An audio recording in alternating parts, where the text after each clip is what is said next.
പ്രിയ സുഹൃത്തുക്കളെ, എത്ര വർഷം പഴക്കമുള്ള ഒരു ആൽമരമാണ് ഇതെന്ന് നിങ്ങൾക്കറിയാമോ?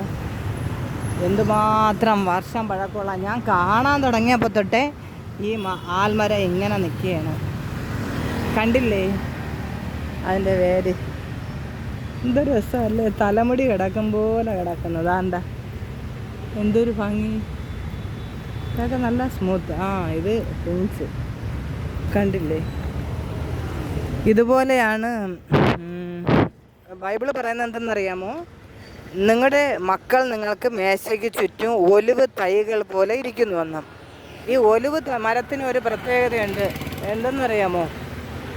ഒലിവ് മരത്തിൻ്റെ കുരുവൊക്കെ നിലത്ത് വീഴുന്നിട്ട് ആ കുരു പൊടിച്ച്, ആ കുരു വളർന്ന്, ആ കുരു പൊടിച്ച് തൈകൾ ഈ ആദ്യം ഉണ്ടായിരുന്ന മരമില്ലേ, ആ മരത്തിനോട് പറ്റി ഇങ്ങനെ വളരും. കണ്ട? അപ്പോൾ ആദ്യം വളർന്ന് നിൽക്കുന്ന ആ മരം ഒരിക്കലും അത് ഒടിഞ്ഞ് നശിച്ചു പോകത്തില്ല. ഇതുപോലെ മറ്റുള്ള ബ്രാഞ്ചുകളും തൈകൾ അതിനെ ഇങ്ങനെ സപ്പോർട്ട് ചെയ്യും, താങ്ങി നിൽക്കും. വാർദ്ധക്യത്തിൽ മാതാപിതാക്കളെ താങ്ങുന്ന തലമുറ എന്നതാണ് അതുകൊണ്ട് ബൈബിളിൽ ഉദ്ദേശിച്ചിരിക്കുന്നത്. ഇപ്പോൾ ഈ മരത്തിൽ നിന്ന്, ഈ ആൽമരത്തിൽ നിന്ന് ബ്രാഞ്ചുകൾ അപ്പുറത്തെ പുരയിടത്തിലേക്ക് പോയി, മതിൽ കഴിഞ്ഞ് അപ്പുറത്ത് പോയിട്ട് അപ്പുറത്ത് നിൽക്കുന്ന ഒരു മരത്തിനെ ചുറ്റി, ശരിക്ക് പറഞ്ഞാൽ അതിപ്പോൾ ഒരു ആൽമരമായി തീർന്നു. കണ്ടോ എന്തൊരു ഭംഗിയാണ്! അപ്പോൾ ബൈബിളിൽ അങ്ങനെ പറഞ്ഞു വെച്ചാൽ, നമ്മളെ മക്കളെ കഷ്ടപ്പെട്ടൊക്കെ വളർത്തും. ആ മക്കൾ വളർന്നു കഴിയുമ്പോഴത്തേക്ക് മാതാപിതാക്കൾക്ക് താങ്ങും തണലുമായി തീരും എന്നതാണ് അതിൻ്റെ അർത്ഥം. മേശയ്ക്ക് ചുറ്റും ഒലിവ് തൈകൾ. അപ്പോൾ ഇന്ന് പിന്നെ ഈ വെള്ളയമ്പലത്തേക്ക് വന്നപ്പം ഈ ആൽമരത്തിനെ കണ്ടപ്പോഴത്തേക്ക് ഈ ഒലിവ് മരത്തിൻ്റെ പ്രത്യേകത ഈ ആൽമരത്തിൽ കാണിക്കുമ്പോൾ കൂടുതലായിട്ട് മനസ്സിലാവും.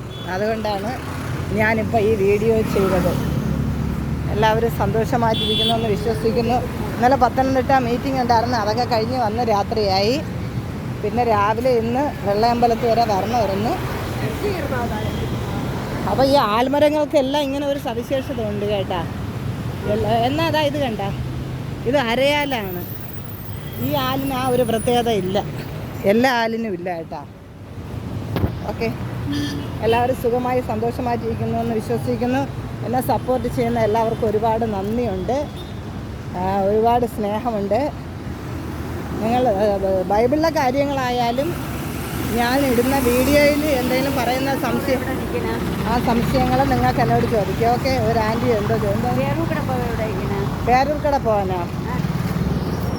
പേരൂർക്കട പോകണമെങ്കിൽ ഇതാണ്ട് ഇവിടെ നിന്ന് അങ്ങോട്ട് പോകണത്. എനിക്ക് അങ്ങോട്ട് പോകും. അല്ല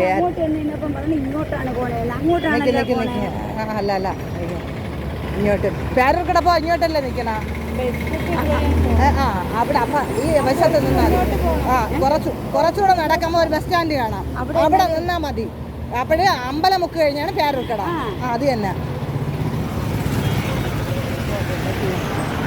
എവിടെ വർക്ക് ചെയ്യുന്നത്?